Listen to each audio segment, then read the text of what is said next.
Hello everyone and welcome back. Thank you so much for stopping by. So my people, there is fire on the mountain.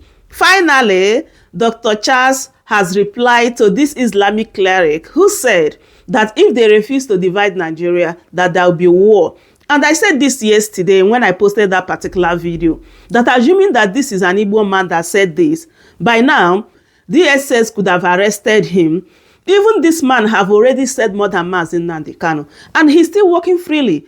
Does it mean that DSS, Nigeria security agents, they are not seeing these people that are coming out to threaten Nigeria or what? So this is the reason why Dr. Charles blow hot. Like, you need to listen and hear everything that he said in this particular video. I am your friend, Dr. Charles Apoki.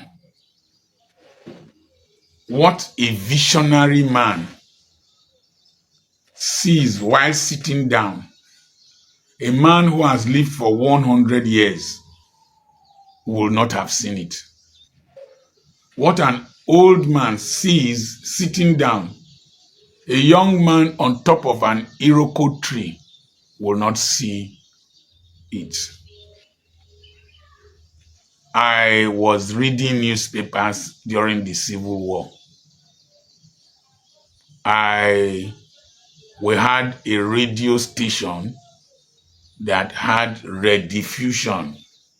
That is, there's a box that is in the compound, and then the broadcasting station will broadcast, and every person in the compound will hear the same thing loudly. We paid monthly for it. That's the radio tax. That was when radio tax was really warranted. Now, what I saw during the Civil War, I will never want to see it in my life again in this country. Never. Neighbors suddenly become enemies. Buildings of people from another tribe are blown up. I saw it. I saw Ezeli's compound near the prison blown up. I saw my Igbo neighbors killed. And when the Biafrans entered former Midwestern region, I saw my Igala neighbors so scared, my father hid them. Fortunately for us, our house had 2 doors. When the Biafrans knocked on the front door, my father opened the back door for them to run out. That's why I can speak some Igala. Agba, Aodudu, Islafia, Inyome, Inyome. Because I lived with them. Suddenly, everything was disrupted. The first time I saw a dead man shot down. Boom! I was seeing him in my dreams every day. When I was still young, when I hear a gunshot, pop, we're urinating inside bottle in the house. You couldn't carry a lantern at night for fear of bombs being dropped. I remember when the Biafrans came to bomb the Warri Ports, Nigerian Ports Authority at Warri, and the Midwest Glass or Bendel Glass. We were told to lie down, take cover. And I was seeing the plane over my head as it, God forbid, bad thing. Can the pilot be seeing me? And I ran into the classroom. Use the nervousness. Most of those agitating for war are ignorant, particularly the recent calls by our northern clergymen and elders. It's an irresponsible act. It's a hypocritical act, despicable act that should be condemned and they should be arrested.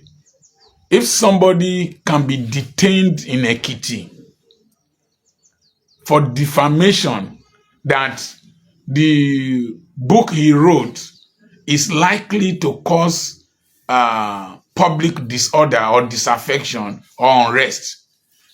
A clergyman in the north saying that, using derogatory terms for the Igbos, for non-Muslims, and for those of us who have oil in our area that we should drink our oil, that is capable of causing disaffection, possibly causing unrest.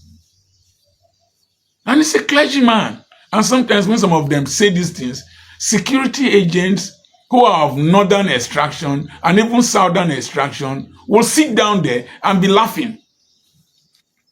Let an Igbo man try that. You will go and arrest him. Let somebody on TikTok say that. You will go and arrest him. Are we no longer equal in this country? Do tribe and differ, in brotherhood we stand. Help us to build a nation where no man is oppressed. Is that not what we are singing now? What is the difference between Nnamdi Kanu and that old clergyman, Islamic cleric? What is the difference? What is the difference between him and Simon Ikpa? We will go to war. We will go to war. Okay, keep quiet. The Boko Haram in the north, the Fulani headsmen in the north, the Lakwara country, one kind of rubbish name in the north, have you been able to conquer them? They are kidnapping you, buying you, treating your kings, your chiefs, your children. Anyhow, you can't go to your farms and you are calling for war. Have you fought the war in your backyard or in your house? You are calling for war. Who will fight it for you? Is it the one that Yakubu go on? Joseph Gaba, Wushishi, Adekunle, Obasanjo, the one they fought for you while you were sitting in your houses? The people who fought for you in those days, they said they are no longer with you. The Hausas, they are no longer with you. The Middle Belters, they say they are no longer with you. So you want to fight war? With who? Through who? With what? Do you know the consequences of war? There are Northerners who have been living in Hausa Quarter near Igbudu Market there for years. What will happen to them? Their businesses. You're talking of onions, tomatoes, granite. Very low IQ. Very gutter reasoning.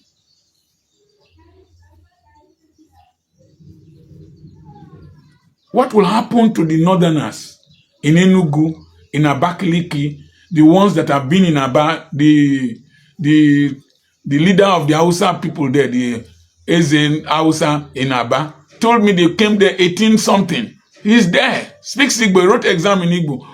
They have buildings. What will happen to those buildings? Don't let me use any derogatory term. It is true you don't build all over the place. Where is Dangote refinery?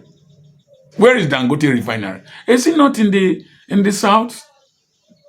There are several Northerners who have petrol stations all over the southern part of Nigeria. What will happen to them? Do you think at all? You think war is easy? Instead of thinking this spirit of ISIS, the spirit of Hamas, spirit of Houthi, spirit of Hezbollah that is in your head prevents you from reasoning. Look at this economy that we are struggling with. You want to go to war. Do you know the meaning of living on capital? Have you seen countries that broke up before? India, Pakistan, Bangladesh. Do you know how many people died in the partitioning of India, in the movement of Muslims to one side, then what are they called? Hindus to one side, Muslims to Pakistan.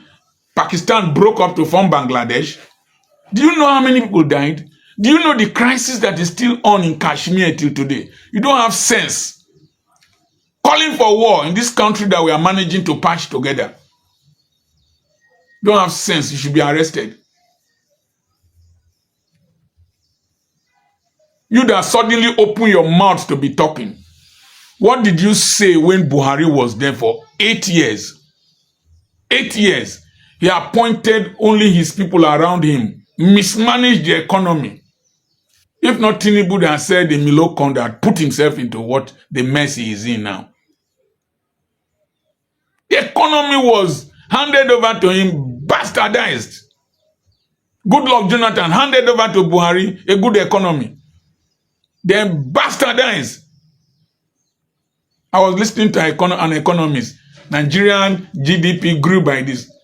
trillion naira. He said if you convert your per capita income to dollars, the economy is down. It started from Buhari, appointed his cronies around him. If Tinubu is appointing his own cronies around him, why are you shouting?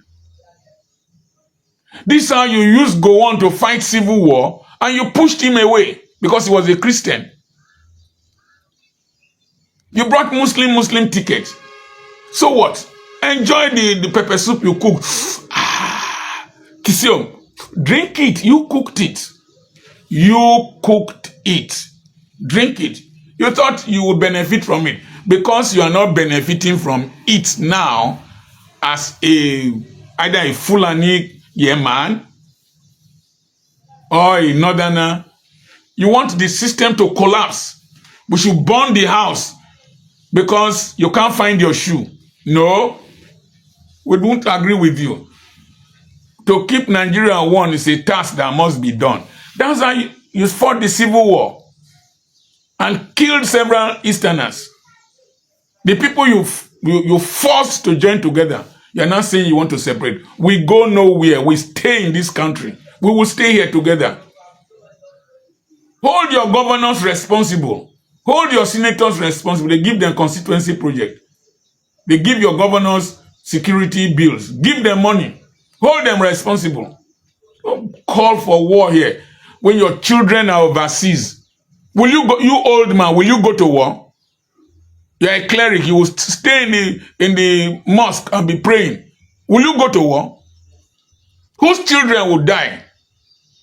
Whose children are going to die? You say tax reform bill. Have you even read the bill? It does not favor the North. Who told you that? Have you even read the bill? Let's not just, because it's Tinubu, because it's a Yoruba man, then everything that, if it is not what you want, the thing must be destroyed. Doesn't work like that. Now listen. What is the biggest economy in South America? It's Brazil. Population. The biggest economy in North America. United States of America. Large population. What is the biggest economy in Eastern Europe? Russia. Large population. What is the biggest economy in Asia? China. Large population. What is the biggest economy in Southern, in Western Europe? Germany. Large population. We have this large population that we are supposed to be thinking of meeting domestic consumption needs. We will generate a lot of money. Supply electricity regularly. Industries will spring up. Produce food. Remove insecurity from your place there. Food will be everywhere, and we will buy food. We will buy cow. Rear cows like as they rear in Brazil, as they rear in Saudi Arabia. The Saudi Arabian cow produces 4 liters of milk on a daily basis. All these ones you used to destroy people's crops produce only 1 liter of milk. The meat is so strong to chew. Go to Brazil, see cows. Just talk, whip up emotions because you benefit from the rubbish that goes on. It's people like me you start threatening. It is irresponsible for an elder Real irresponsibility for an elder to call for war, to call for disintegration of this country. Have you seen really rich Igbo men, really rich Igbo men with businesses all over the place calling for Biafra? It's the young men. That's where the level of oppression and frustration in this country is felt. The people are angry. The people are frustrated. You see the Yoruba, Oduduwa group of people, the young men there is not the elite, not the big men. The big men benefit from the system. They benefit from the system. In the north, those who have investment and go to won't call for war or breakaway. Bois Cement, all the rich men, they won't call for war. Shafa petrol station, and all these people them. It's only you wretched people that have nothing to lose. War. Do you know what war is? Have you studied how many people died in Yugoslavia when it broke up to Montenegro, Serbia, Kosovo, Albania, and all the other countries? Only one country has separated very peacefully that I've seen. Czechoslovakia broke to Czech and Slovak Republic because they're enlightened people. You primitive people, anything you do must end up in war. Fight. Look at South Sudan and Sudan. They broke up. Has there been peace in Sudan? Has there been development? Is South Sudan developing or there is civil war? Break up. Don't know nothing. Shut up your illiterate mouth and don't call for crisis in this country. This is the only country we have. Some of you come from Niger. Some of you come from Chad. Some of you come from Sudan. We are the natives, indigenous natives of this country. We have no place to go. We will stay here. If you don't like what is happening, wait. We will wait. I only blame our governors from the southern part of this country who are not developing the south. Says talk. War. You know what war is? You think war is the one of Ojukwu wanted to scatter Nigeria. Go on, said Nigeria must be one. Nonsense we did when we were young. Modern warfare is terrible. Russia thought they would just crush Ukraine, carry the old tanks that were smoking, and we were going towards Kiev. Drone, HIMARS, bam. Now they have land drones. You'll be shocked what you will receive. Shocked what you will see. Let no man call for war in this country. I don't call for the breakup of Nigeria. Don't call for it. I don't call for it. I love my friends in the north, south, east, west, south, Hausa, Fulani, Igbo. We all are one, and any person calling for breakup is an evil person and must be condemned. So my people, that is it. I hope you guys heard what Dr. Charles said in this particular video. So make I bring these updates. I hope you truly enjoy watching anyway. Don't forget to subscribe, like, and share. Thank you so much for watching. Goodbye for now. Welcome to Shammer Senior Steve.